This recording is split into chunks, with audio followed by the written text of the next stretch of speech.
사울이 왕이 되었고 또 어떻게 그 사울을 왕을 삼으며 여호와 하나님께서 이스라엘 백성들이 요구하였던 사람 가운데서 인간 가운데서 그들 가운데서 왕을 삼으려 했던 것, 그리고 그 가운데 하나님께서는 그들의 요구를 응답하시고 그 가운데 어떻게 하나님께서 통치하심을 이어가실지에 대한 계획과 또 이루어 나아가심을 함께 나눌 수 있었습니다. 사무엘의 축복과 저주의 그 언약 구조, 그 속에서 사무엘은 의도적으로 이렇게 왕을 포함시키죠.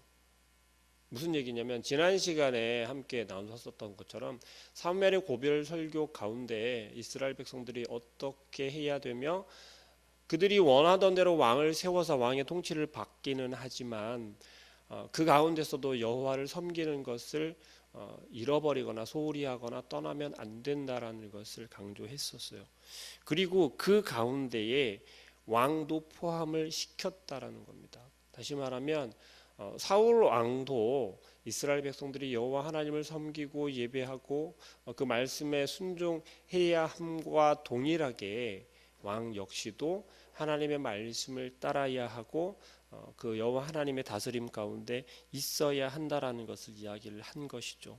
왕이다라고 해서 어떤 특별한 혜택이나 그 특권을 가지고 여호와 하나님의 말씀에 불순종해도 된다라는 것이 아니라 그렇지 않고 동일하게 이스라엘 백성들과 동일한 위치에 있고 동일한 입장에 있다라는 것을 사무엘은 이야기를 하였습니다. 그랬기 때문에 어떻습니까? 이스라엘 백성들이 여호와 하나님의 말씀을 순종하지 아니하고 불순종했을 때 심판을 받는 것과 동일하게 왕도 심판을 받을 수 있다라는 것. 다시 말하면 여호와 하나님의 말씀에 순종해야 한다는 것, 복종해야 한다라는 것을 사무엘은 강조했지요. 그리고 나서 지금 이제 13장으로 넘어옵니다. 우리가 8장부터 12장에 이르기까지 이스라엘 백성들이 요구한 그 요청에 따라 하나님께서 이루어 나아가는 모습을 보았고요. 그 가운데서 하나님께서는 아주 긴밀하게 사무엘을 통해서 왕정을 시작하는 이스라엘 백성 가운데 그 왕정 가운데 그 속에 그 위에 신정, 다시 말하면 여호와 하나님의 다스림이 포함되어 있고 그 아래에 왕 정치가 이루어져야 한다라는 것을 사무엘을 통해서 아주 강하게 강조하였고 지적해 주었습니다. 우리가 함께 살펴볼 오늘 13장부터의 이야기는 이제 사울 왕이 지난 시간에 암몬 족속을 무찌르면서 그 전쟁을 승리로 이끌면서 이스라엘 백성들에게 신임을 받게 되었잖아요. 그러면서 우리 지금 교회로 이야기를 하자면 이스라엘 백성 가운데 온전한 왕으로 이제 위임을 받게 되었다라는 거죠. 온전히 이제 공식적인 왕의 자리에 서게 되었다라는 것입니다. 그런데 그 사울이 13장에서부터 이제 오늘 본문 말씀에 나왔던 그 배경에서 시작이 되어지는데요. 무엇이 시작이 되냐면 사울의 왕정이 시작이 돼요. 근데 오늘 본문 함께 읽은 것을 보시면 분명히 어떤 배경이고 어떤 뉘앙스인지는 이미 아마 느끼셨을 거예요. 사울 왕이 블레셋과의 전쟁을 시작하게 되는 거죠. 그런데 무엇보다 먼저 바라볼 것은 무엇이냐면 사울 왕이 이제 내가 왕이 되었고 공식적으로 인정받는 자리에 서게 되었다라는 것을 인식하고 그의 정치를 시작하는데 그것은 철저하게 정말 인간의 모습 가운데 인간의 생각으로 인간의 방법으로서의 왕의 모습을 볼 수 있었다라는 거죠. 그게 무엇이냐면 사울 왕이 이스라엘 백성들 가운데 싸울 수 있는 군인이겠죠. 정예 부대, 쉽게 말하면 부대를 조성을 하게 되는 거예요. 그것도 이전에는 이스라엘 백성들이 함께 나아가 싸웠었다면 이제는 한 나라가 정립이 되었고 그러니까 세워졌고 그 가운데 이제 군대라고 하는 것을 왜냐하면 이스라엘 백성들에게 철저하게 필요했던 것은, 왕을 요구했었던 것은 다른 여러 가지가 이유가 있었겠지만 그 중에 가장 크다라고 말할 수 있는 건 주변 국가 이방 나라들과의 전투에서 안정적으로 승리할 수 있고 막아낼 수 있고 방어할 수 있는, 그들의 그 쳐들어오는 것으로부터 막아낼 수 있는 어떤 그러한 장치, 다시 말하면 군대가 필요했던 거죠. 근데 사울 왕이 암몬 족속과 싸우면서 이겼잖아요. 그러면 사울에게 거는 기대가 분명히 있었을 거라는 거죠. 그거에 부응하기 위해서 그랬을 거다라 여겨지긴 하나, 사울 왕의 모습을 보면 어떻게 하고 있냐면 백성들 중에서 한 3천 명의 정예 부대를 딱 뽑아요. 그리고 그 중에 2천 명은 자기가 있는 사울이 있는 곳, 그리고 나머지 1,000명은 지금 베냐민 그 요나단과 함께 보낸 거죠. 사울은 그렇게 하면, 그 부대를 만들면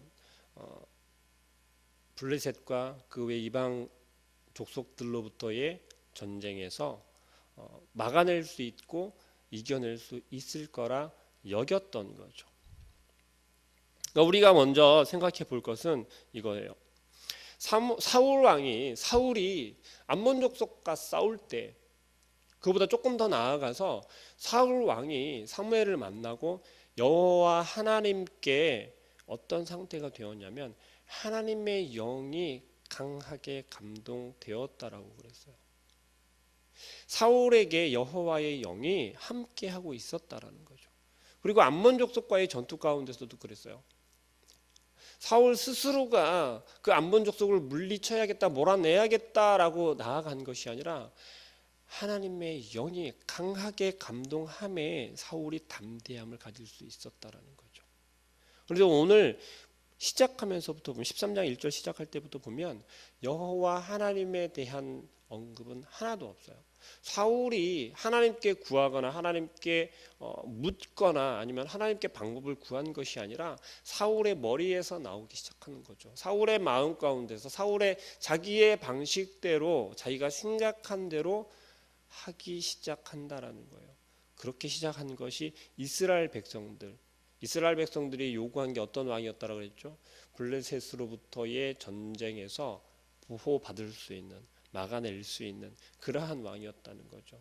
지금 사울은 그 이스라엘 백성들의 부흥에, 그 기대에 부응하기 위한 하나의 방법으로, 혹은 지금 사울이 있는 고향 기브아를 지키기 위해서 지금 이런 부대를 만들어서 자기가 2,000명을 데리고 있고 요나단을 그 지키는 곳으로 게바로 보내서 전쟁을, 혹은 지금 블레셋 그 게바에 있는 블레셋 수비대를 쳤다라고 이야기하고 있거든요.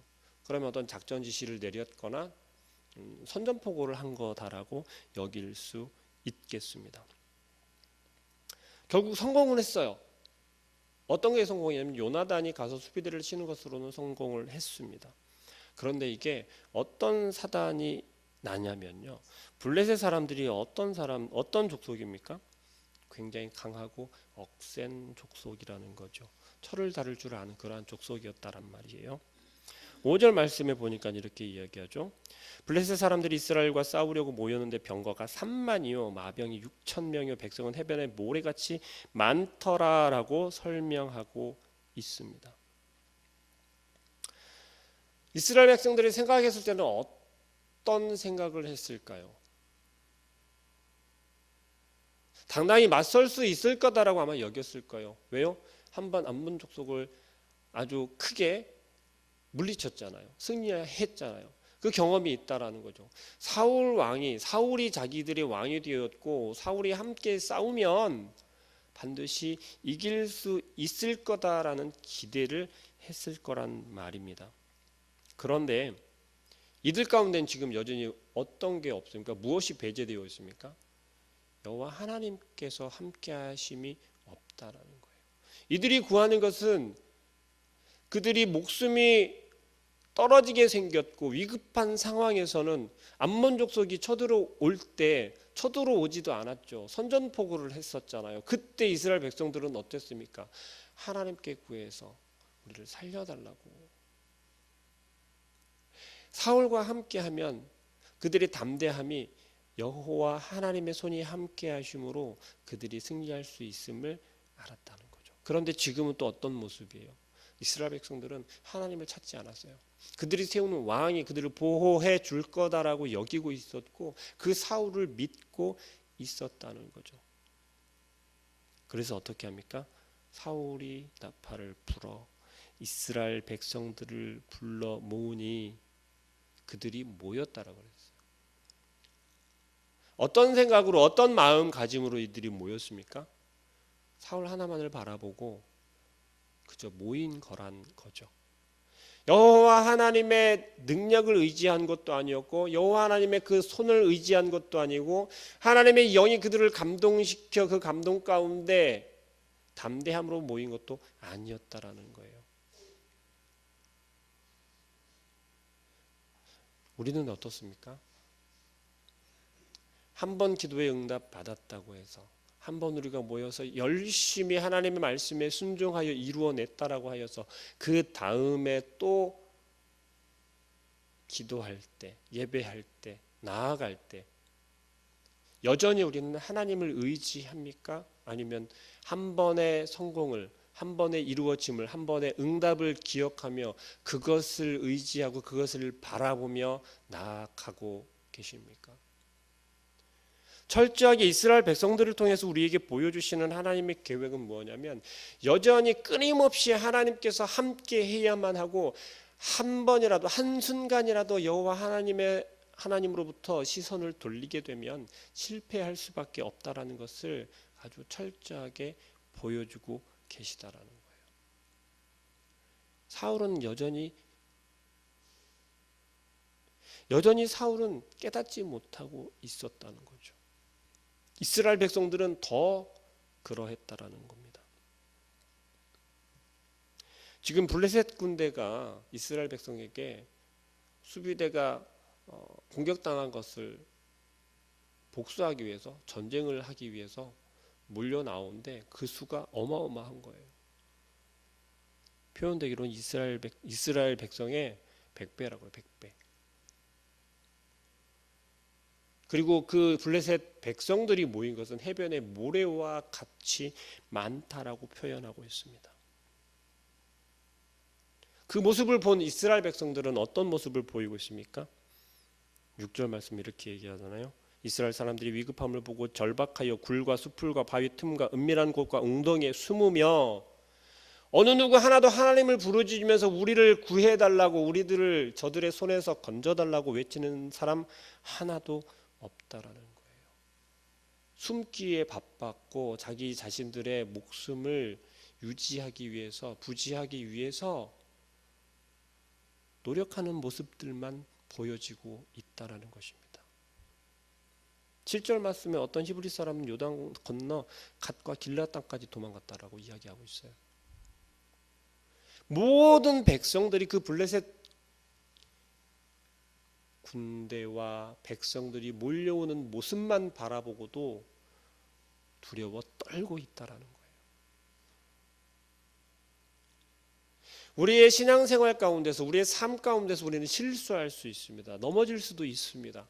그런데 그때마다 우리는 무엇을 부여잡습니까? 누구를 부르짖습니까? 사울이 한 번은 이스라엘 백성들로 하여금 신임을 받고 칭송을 받고 박수를 받았지만 오늘 13장부터의 모습을 보면 점점 무너져 가기 시작한다라는 거예요. 그 이유가 어디에 있습니까? 하나님을 떠나면 하나님과 함께 하지 않으면 아무리 이스라엘 백성들로 하여금 인정을 받았다 할지라도 결코 바로 설 수 없다라는 것입니다. 우리의 신앙생활 속에서 우리의 믿음 생활 속에서 우리가 하나님을 의지하고 하나님만 부여잡고 살아가도 그 하루가 그 인생이 성공할지 아니면 실패할지 우리 스스로 생각할 땐 어떻습니까? 50대 50이다라고 여기지 않습니까? 하나님께서 우리와 함께 하시면 100% 성공할 수밖에 없다라고 하는 확신이 우리에게는 아직까지도 부족하다라는 거예요. 왜 그렇습니까?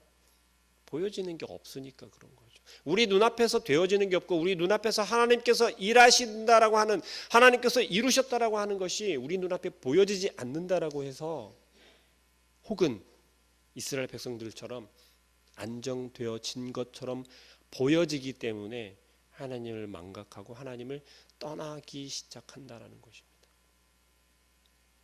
우리의 마음속에서는요, 늘 하나님을 찾아야 할 것입니다. 어느 때이건 간에 어떤 상황에서건 간에 여호와 하나님께서 우리와 함께 해주시고 우리에게 보내주신 그 예수 그리스도라고 하는 그 복음의 진리를 붙잡으려는 마음이 끊임없이 있어야 한다라는 것입니다. 그럴 때에 지금 우리가 바라보는 이스라엘 백성들처럼 실수하지 아니하고 두려워하지 아니하고 어느 때이건 간에 어떤 상황에서건 간에 하나님께서 우리와 함께 하시면 우리는 승리할 수 있고 이겨낼 수 있다라고 하는 담대함을 가질 수 있을 줄 믿습니다. 오늘 사울을 통해서 이제 앞으로 13장부터 되어지는 일들은 사울이 점점 무너져가는 모습을 보여주기 시작할 겁니다. 우리가 기억해야 할 것은요, 사울도 하나님께서 세우신 왕이었어요. 하나님께서 사울을 통해서 기대하는 것이 분명히 있으셨을 거라는 거죠. 하나님께서 우리 한 사람 한 사람을 부르셨을 때, 선택하셨을 때는 하나님께서 우리를 통해서 기대하는 바가 있다라는 겁니다. 근데 우리는 그 기대치를 어디에 두냐면요, 하나님께 두는 것이 아니라 바로 우리에게 둔다라는 거예요. 인간의 눈과 인간의 기준과 생각에 두고 있다라는 것입니다. 다른 어떠한 사람이 똑같이 신앙생활하고 있는 공동체 가운데서, 우리 프로교회 가운데서 정말 잘 되는 사람만 바라보면서 신앙생활하면 저렇게 되어야 되는데 라고만 생각하고 있다라는 거예요. 그런데 하나님의 기준에서는 그게 아니라는 겁니다. 하나님께서는 모이게 하시고 예배하게 하시기 위해서 이 자리에 불러주신 그 순간 우리 개개인에게 하나님께서는 개개인마다의 기대치가 있다라는 것이죠. 우리는 그것을 믿음의 분량이다라고 표현할 수도 있을 것입니다. 어떤 사람이 더 크고 작고가 아니라 하나님께서 어떻게 기대하고 계신지, 무엇을 우리에게 기대하고 계신지, 개개인마다 가진 달란트가 다르고 또 개개인마다 가지고 있는 은사가 다르다라는 것이죠. 오늘 사울을 통해서 보여주는 것, 하나님께서 사울을 통해서 기대하신 것은 왕으로 세우시고 이스라엘 백성들을 여전히 하나님의 그 율법 가운데로 이끌어가며 하나님 말씀에 순종하기를 바라셨을 거라는 거죠.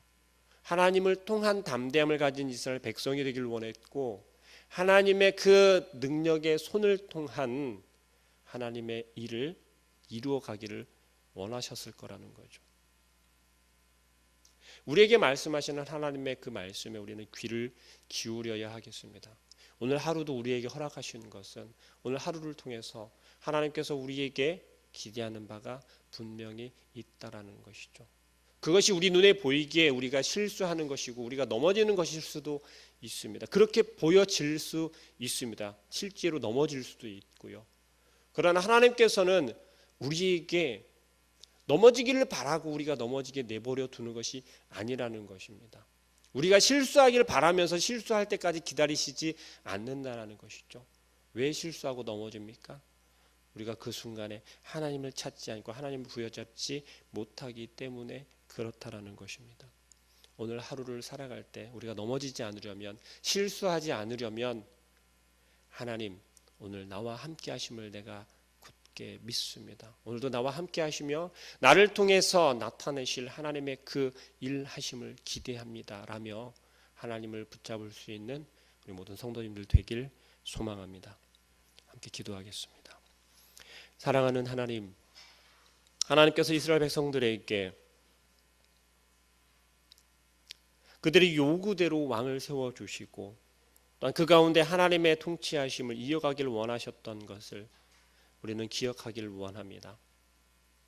미련한 그들이 되는 것이 아니라 지혜로운 아버지 하나님, 온전한 백성들이 되게 하여 주시어서 우리에게 허락하신 오늘 하루를 하나님께서 우리를 위해서 세우신 오늘 하루라는 것을 기억하게 하시며 오늘의 삶 가운데 하나님과 함께하며 하나님께서 우리와 동행하실 것을 믿고 우리 앞에 놓여져 있는 많은 문제들과 또한 상황들 가운데서 하나님의 일하심을 기대하며 또한 아버지 하나님의 일하심 우리가 바라보며 의지하며 나아갈 수 있는 저희들 될 수 있도록 주님께서 역사하여 주시옵소서. 예수 그리스도의 이름으로 기도합니다. 아멘. 하늘에 계신 우리 아버지여, 이름이 거룩히 여김을 받으시오며 나라의 마옵시며 뜻이 하늘에서 이룬 것 같이 땅에서도 이루어지이다. 오늘날 우리에게 일용할 양식을 주옵시고 우리가 우리에게 죄 지은 자를 사하여 준 것 같이 우리의 죄를 사하여 주옵시고 우리를 시험에 들게 하지 마옵시고 다만 악에서 구하옵소서. 대개 나라와 권세와 영광이 아버지께 영원히 있사옵나이다. 아멘. 우리 자유롭게 기도하시다가 돌아가시겠습니다.